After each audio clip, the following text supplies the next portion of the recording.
isang pangungusap na may salitang siya. Siya ay isang bata, mabait at matalino. May isang lalaki na nahulog sa mataas na gusali, siya ay namatay. Namiss ko na ang pinagsamahan naming dalawa. Asan yung siya? Siya? Andun, sumama sa iba at iniwan akong nag-iisa. Ano busing, ihulog mo naman ba ako? Sige, go lang. Wala naman nagmamahal sa akin.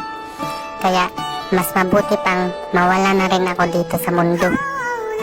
Tama na, huwag ka nang mag-imot dyan. Ganun, ayaw mo ako ihulog? Sige, ako na lang. Magpapakamatay na lang ako. Tatalon na lang ako sa building.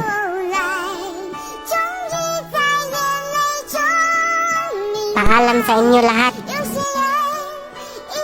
Pero huwag mo gawin yan. Hala, Diyos ko.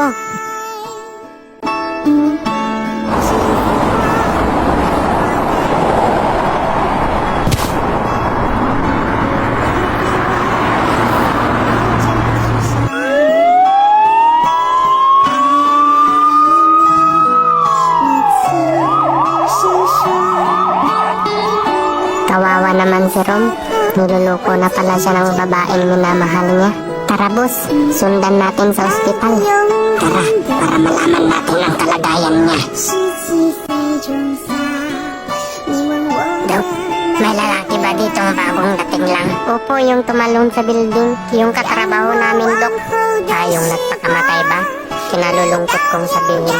Hindi na siya umabot na buhay dito sa ospital.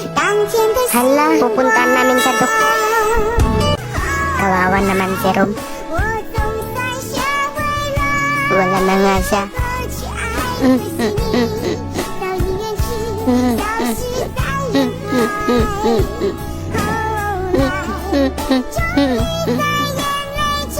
Tara na sa opisina. Malungkot man bilang katrabaho. Pero ganyan talaga ang buhay. Sinayang niya ang buhay niya dahil sa isang babae lamang. Kaya kung magmamahal man kayo, dapat magtira kayo sa inyong sarili.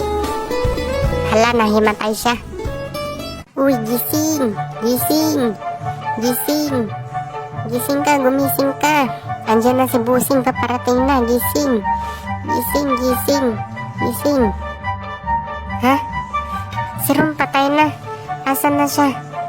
Nilibing na ba siya? Hindi tayo nakapunta sa libing niya. Ha? Anong pinagsasabi mo dyan? Nandito pa ako. Nanaginip ka ata. Kahit ano lang pinapanaginipan mo. Parang totoo kasi yun. Ay nako, kaadikan mo lang yan ng MM.